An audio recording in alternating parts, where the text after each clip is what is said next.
ان کا سب سے بڑا مسئلہ یہ تھا کہ یہ لوگ اللہ رب العالمین کے ان لوگوں کے دلوں میں ایسی مرض تھی جس کی وجہ سے یہ لوگ حق کو نہیں پہچانتے تھے. فی قلوبہم مرض، ان کے دلوں میں مرض تھی. اللہ رب العالمین فرماتے ہیں ان کے دلوں میں بیماری تھی. فزادہم اللہ، پس بڑھا دیا، زیادہ کیا اللہ تعالیٰ نے. فزادہم اللہ مرضا، اس مرض کو جو اس کے دل میں جو منافقت کا جو مرض تھا، اللہ رب العالمین نے اس مرض کو زیادہ کیا. وَلَهُمْ عَذَابٌ عَلِيمٌ، اور ان لوگوں کے لیے عذاب ہے دردناک. بِمَا كَانُوا يَكْذِبُونَ، اور بوجہ اس کے کہ یہ لوگ جھوٹ بولتے تھے. تو جو لوگ منافقین ہیں، جو لوگ جھوٹ بولتے ہیں، تو ان لوگوں کے دل میں مرض ہے، اور اللہ رب العالمین نے ان کے دلوں کے اندر اس مرض کو بڑھا دیا اور زیادہ کیا اس مرض کو. اور ان لوگوں کے لیے دردناک عذاب ہوگا. کس لیے؟ کیونکہ یہ لوگ جھوٹ بولتے تھے. تو اب یہاں پر اللہ رب العالمین فرماتے ہیں کہ ان لوگوں کے دلوں میں مرض ہے. تو مرض سے مراد کیا ہے؟ تو بیماری جو ہوتی ہے، مرض جو ہوتی ہے، وہ دو قسم کے ہوتی ہے. ایک روحانی مرض ہوتی ہے اور دوسری جسمانی مرض ہوتی ہے. لیکن جو منافقین لوگ تھے ان کے دلوں میں دو قسم کے امراض پائے جاتے تھے، ایک جسمانی اور دوسری جو مرض تھی وہ روحانی. روحانی تو یہ مرض تھی کہ یہ لوگ اللہ رب العالمین کو نہیں مانتے تھے، رسول اللہ صلی اللہ علیہ وسلم کو نہیں مانتے تھے، کیونکہ منافقین تھے، کفار تھے.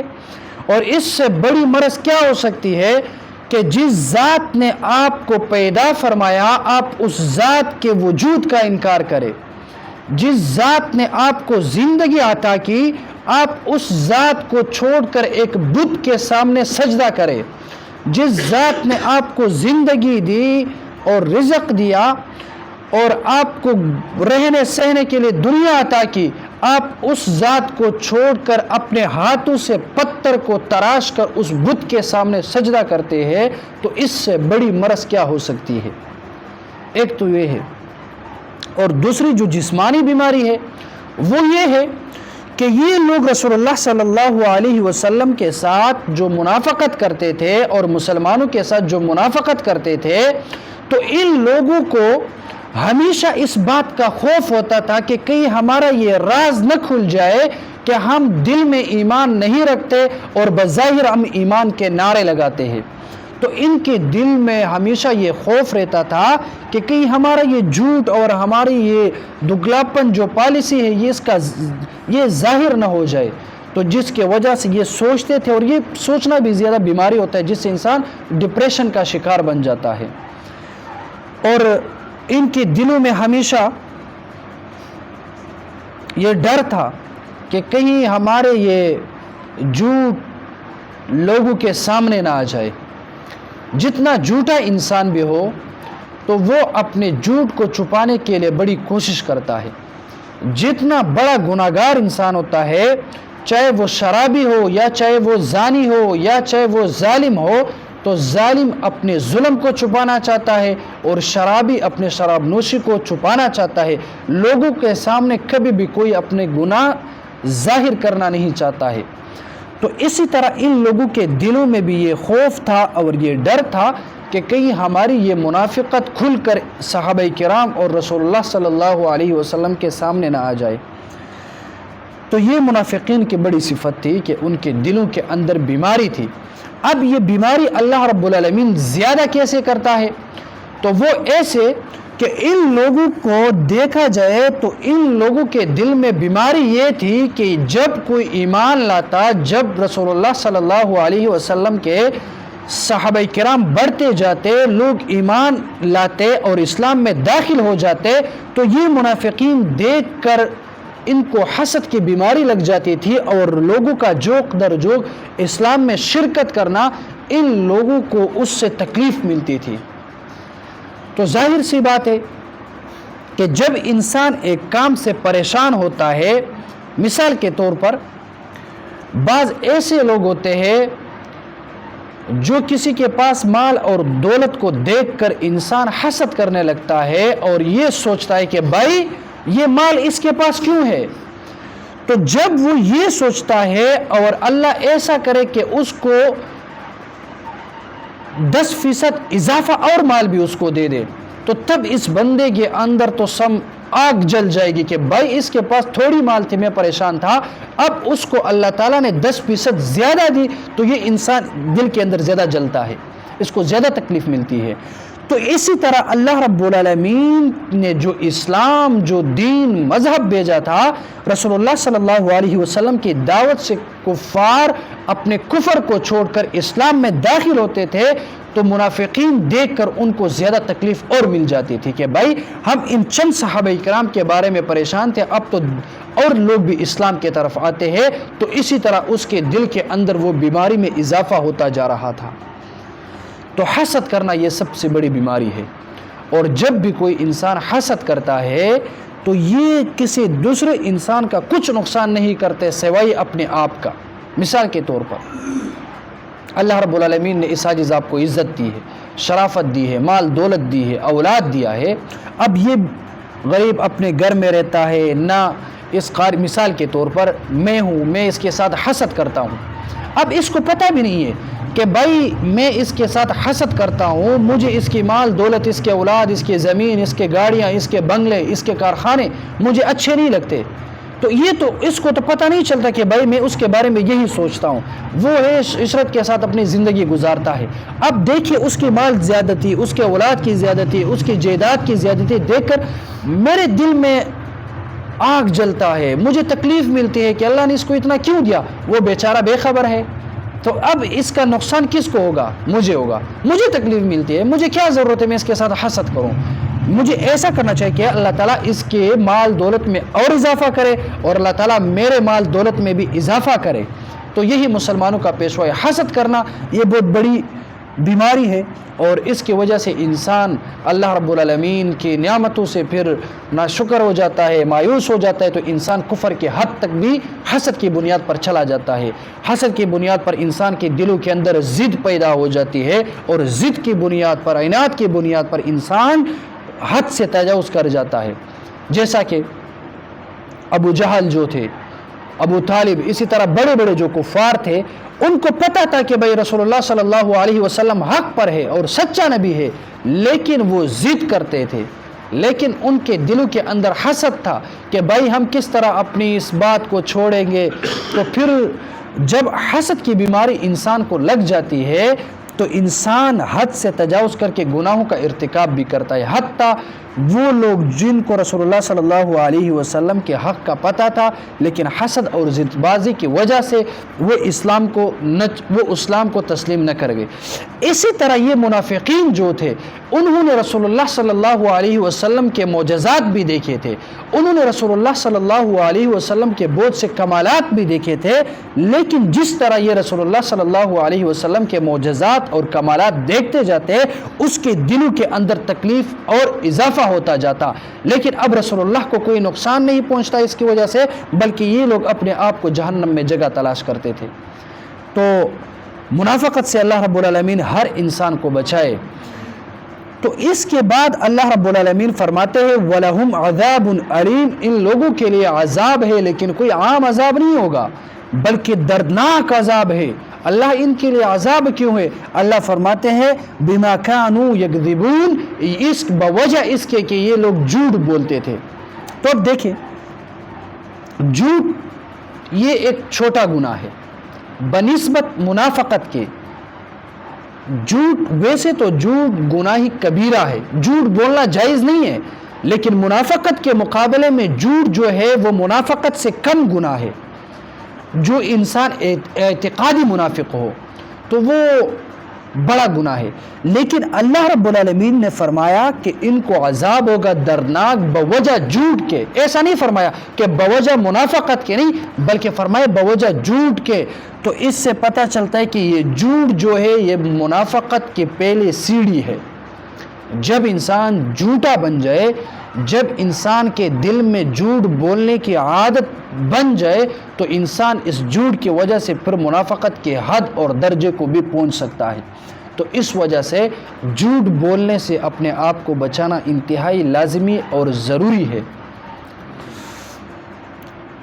تو اللہ رب العالمین فرماتے ہیں کہ منافقین وہ لوگ ہیں کہ ان کے دلوں میں مرض ہے، پس زیادہ کیا اللہ رب العالمین نے ان کے دلوں کے اندر اس مرض کو، اور ان منافقین لوگوں کے لیے عذاب ہوگا، لیکن وہ عام عذاب نہیں ہوگا بلکہ دردناک عذاب ہوگا۔ اور عذاب کے بارے میں نے آپ لوگوں کو بتایا تھا کہ جہنم کا عذاب کتنا سخت ہوتا ہے۔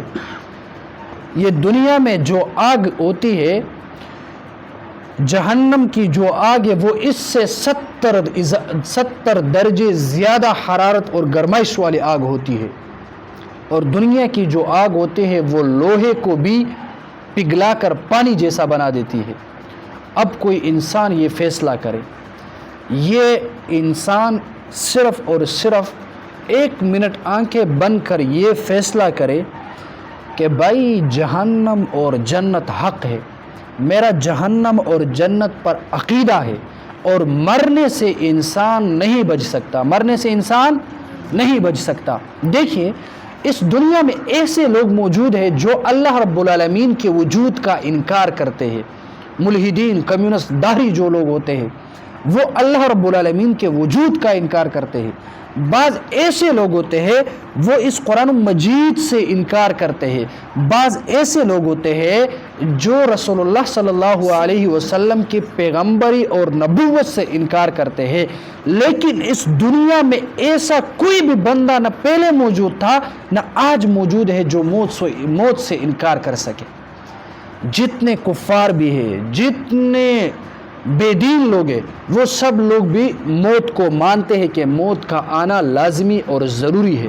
جب ہمارا بھی عقیدہ ہے کہ موت کا آنا لازمی ہے تو ہمیں اس جہنم سے خود کو بچانا چاہیے۔ وہ جہنم کیا، وہ اللہ رب العالمین جو ہے، جہنم بہت زیادہ خطرناک جگہ ہے۔ ہم ویسے سوچتے ہیں نا کہ بھائی ہم مومنین ہیں، ہم جنت میں جائیں گے۔ جنت میں کس طرح جائیں گے؟ ہمارا اٹھنا بیٹھنا کھانا پینا رسول اللہ کے طریقوں کے خلاف ہوگا، تو جہنم بہت بڑی، آگے بیان آئے گا۔ وہاں جتنے عذاب ہوتے ہیں، وہاں بڑے بڑے لوگ، اور جہنمی کے جو آنسو ہوتے ہیں، جہنمیوں کے آنسو اس قدر ہوگا کہ کوئی انسان اگر اس آنسو میں کشتی چلانا چاہے تو وہاں کشتی چلا سکتا ہے۔ اب ظاہر سے بات ہے کہ تھوڑے پانی میں کشتی نہیں چل سکتی، بلکہ کشتی دریابوں میں چلتی ہے، سمندروں میں کشتی چلتی ہے۔ تو اب اگر وہاں آنسو کا یہ اتنی کثرت سے انسان کے آنسو گرتے ہیں تو پھر وہاں اللہ رب العالمین کے جو عذاب ہوتے ہیں اس کا کیا نظارہ ہو کہ قیامت کے دن یہ جو سورج ہے یہ اتنا نزدیک ہو گیا اور اس کی حرارت اتنا زیادہ ہوگا کہ کوئی انسان اپنے پسینے میں یہاں تک ڈوبا ہوگا، کوئی یہاں تک ڈوبا ہوگا، کوئی پورا کے پورا پسینے میں ڈوبا ہوا ہوگا۔ صرف ہم صرف سنتے ہیں، خود کو جہنم سے بچانے کی بھرپور کوشش نہیں کرتے ہیں۔ کہ وہاں پر لوگ یہ نہیں کہیں گے کہ میں جنتی ہوں یا جہنمی ہوں، لوگوں کو یہ فکر نہیں ہوگی کہ بھائی میں جنتی ہوں یا جہنمی۔ لوگ اس غم میں ہوں گے کہ اللہ رب العالمین حساب کتاب شروع کرے، حساب کتاب کے بعد جو ہونا ہے وہ تو ہونا ہے، لیکن حساب سے پہلے جو سختی ہوتی ہے، جو تکلیف ہوتا ہے، جو گرمی، جو حرارت ہوتی ہے، وہاں کی زمین تانبے کی ہوگی اور وہاں لوگ اپنے پسینے میں ڈوبے ہوئے ہوں گے، اور وہ جو پسینہ جو ہوتا ہے وہ بھی اس طرح ابلتا ہوا ہوگا۔ اس کے اندر لوگ حساب کتاب شروع کرنے کے تمنا کریں گے۔ اگر سوچے کہ وہاں انسان اگر وہاں حساب کتاب کے بعد بھی کسی کم بخت کے لیے جہنم لکھا ہوا ہوگا تو پھر اس کا کیا بنے گا وہاں؟ اور وہاں پر نہ تو انسان کی مال دولت کام آئے گی، نہ اولاد کام آئے گا، صرف اور صرف نیک اعمال انسان کے کام آ سکتے ہیں۔ اور رسول اللہ صلی اللہ علیہ وسلم فرماتے ہیں الکیس من دان نفسہ وعمل لما بعد الموت، بہترین انسان تم میں سے وہ ہے، ہوشیار عقل مند انسان تم میں سے وہ ہے جو مرنے سے پہلے مرنے کی تیاری کرے، جو مرنے سے پہلے مرنے کی تیاری کرے۔ اور جب کافر جب یہ جہنم میں چلے جائیں گے تو وہاں پر کافر بھی یہ نعرہ لگائیں گے کہ کاش میں مٹی ہو جاتا. تو وہاں لوگ یہ آرزو اور تمنا کریں گے اور اللہ رب العالمین سے کہیں گے کہ اللہ ہمیں ایک بار دنیا میں واپس بھیج دو, ہم ایک لمحہ تیری نافرمانی نہیں کریں گے. اللہ قال یا لیتنی کنت ترابا, کاش کہ ہم مٹی بن جاتے. تو وہاں پر اللہ رب العالمین بتائے گا کہ نہیں, چل, جس طرح ہم کتے کو کہتے ہیں نا, پنجابی میں کس طرح کہتے ہیں کتے کو جب ہٹاتے ہیں, کتے کو جب ہٹاتے نا انسان, کیا دفع ہو جاؤ, تو اللہ رب العالمین فرمائے گا کہ دفع ہو جاؤ. اللہ سنے گا نہیں, کہا کہ تیرے پاس قرآن آیا تھا, رسول اللہ آئے تھے, پیغام دیا تھا, اس وقت کہاں تھے, اب واپس دنیا میں جانا یہ کسی کی, یہ کوئی قانون نہیں ہے. اور ایک آخری بات یہ سن لے اور اس پر غور کریں. دیکھیں کہ ہم جب صبح اٹھتے ہیں تو روزانہ اعلان ہو جاتے ہیں کہ انا للہ و انا الیہ راجعون, کوئی فوت ہو گیا. اب آپ لوگوں نے یہ غور کیا کہ اللہ تو وہ بادشاہ ہے جو ان تمام لوگوں کو اکٹھے ایک ساتھ بھی موت دے سکتا ہے, لیکن اللہ رب العالمین چن چن کر ایک ایک کو کیوں موت دیتا ہے؟ اللہ ان تمام لوگوں کو ایک ساتھ موت کیوں نہیں دیتا ہے؟ تو اس میں اللہ رب العالمین کا بڑا پیغام ہے مسلمانوں کے لیے, انسانوں کے لیے بڑی عبرت ہے کہ اے انسان, جب سارے لوگوں کو اکٹھا مار دیا جائے گا تو پھر کسی کو توبہ کا موقع نہیں ملے گا. جب آپ لوگ صبح اٹھتے ہیں اور ایک بندہ مر جائے اور آپ کو پتہ چلے تو آپ کے پاس مہلت اور وقت ہے, آپ عبرت حاصل کریں کہ بھائی وہ بندہ مر گیا, کل مجھے بھی مرنا ہے, اس کے موت سے آپ نے عبرت لینی ہے. اسی وجہ سے اللہ تعالیٰ ایک ایک کو مار دیتا ہے.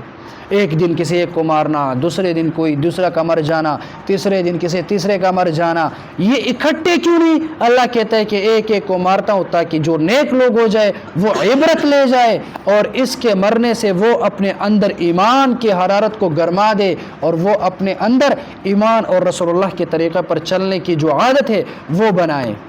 تو انشاءاللہ کوشش کرتے ہیں کہ بھائی دیکھیے کہ رمضان کا مہینہ ہے اور رسول اللہ, میں نے کل بھی آپ پرسوں بتایا تھا کہ جس انسان کے لیے رمضان میں مغفرت نہ ہو تو اس کے ہلاکت کی دعا جبرائیل علیہ السلام نے کیا ہے اور آمین رسول اللہ نے فرمایا ہے. تو رمضان کا مہینہ ہے, اللہ کے دربار میں دعا کریں گے, اللہ کے دربار میں استغفار کریں گے, اللہ سے معافی کا طلبگار رہیں گے. اور معافی کا مطلب یہ نہیں کہ بھائی ہم ایک دن اللہ کے دربار میں روئیں گے, ہم ایک دن اللہ سے نہیں, ہم جس طرح کھانا روزانہ کھاتے ہیں اللہ کی نعمت ہے, جس طرح ہم نماز روزانہ پڑھتے ہیں, اسی طرح ہمیں اور آپ لوگوں کو چاہیے کہ جب ہم گھر چلے جائیں گے, جب سوتے ہیں جس وقت لائٹ آف کر کے صرف 2 منٹ کا مراقبہ کرے, اللہ آپ نے ہمیں زندگی دی, ہم بڑے نافرمان ہیں, اللہ ہمارے تمام گناہوں کو معاف فرمائے. اللہ آپ کے علاوہ کوئی بخشش کرنے والی ذات نہیں ہے. روزانہ کی بنیاد پر یہ دعا کرے تو اللہ رب العالمین انشاءاللہ ہمارے دنیا اور آخرت میں ہمیں کامیابی نصیب کرے گا. آمین. الحمدللہ رب العالمین والصلاة والسلام علی سید الانبیاء والمرسلین.